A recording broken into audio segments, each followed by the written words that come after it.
Hi friends, ഇത് പാലക്കാടാണ്. നമ്മൾ പാലക്കാട് വന്ന് ലൈക്ക് ചെയ്യണം, സബ്സ്ക്രൈബ് ചെയ്യണം. നമ്മൾ നാട്ടിൽ പോയതാ, അതറിയോ?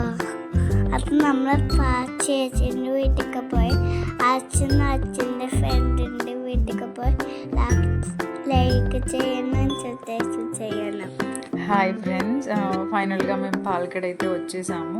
మా అమ్మాయి అదే చెప్తుందనమాట మలయాళంలో. సో మేము పాలగడ్ రైల్వే స్టేషన్కి అవుట్ సైడ్కి వస్తే కనుక మనకి ఇలాగ ట్రైన్స్ ఒక ప్రోటోటైప్లా ఉంటుంది. ఇక్కడ దగ్గరలోనే మనకి బస్సెస్ అన్నీ అవైలబుల్గా ఉంటాయి. మీకు చెప్పాను కదా, ఇక్కడ మోస్ట్లీ సిటీ బస్సెస్ ఎక్కువగా ఉంటాయని చెప్పి. సో ఇక్కడ నుంచి మెయిన్గా ఒక బస్ స్టాండ్ ఉంటుంది, స్టేడియం బస్ స్టాండ్ అని అంటాము.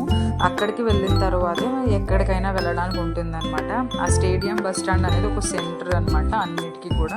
ఇక్కడ చూసారు కదా, ఇదే స్టేడియం బస్ స్టాండ్. ఇక్కడ చాలా బస్సెస్ ఉంటాయి మీకు. సో ఇక్కడ నుంచి లోకల్ ఏరియాలో ఎక్కడికి వెళ్ళాలన్నా సరే నియర్ టు 2 hours. సో ఈ 2 hours లోపు మీరు ఎక్కడికి వెళ్ళాలి అన్నా సరే ఈ లోకల్ బస్సెస్ నుంచి మనం వెళ్ళొచ్చు. మా హస్బెండ్ నన్ను మా పాపని కూడా ఒక బస్ ఎక్కించేశారు. సో మేము మా ఆంటీ ఇంటికి వెళ్ళిపోయాము. సో మా హస్బెండ్ ఏమో వాళ్ళ ఫ్రెండ్ ఇంటికి వెళ్ళిపోయాడనమాట. సో మా ఆంటీ ఇంటికి వచ్చిన తర్వాత ఇంకా మేము ఫుల్ రెస్ట్. గుడ్ ఫ్రైడే కదా, ప్రేయర్స్ అవి ఉంటాయి.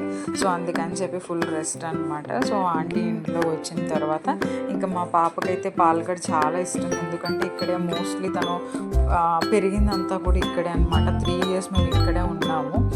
సో అందుకని చెప్పి చాలా ఎఫెక్షనేట్ అనమాట పాలగడ్ అంటే. Thanks for watching.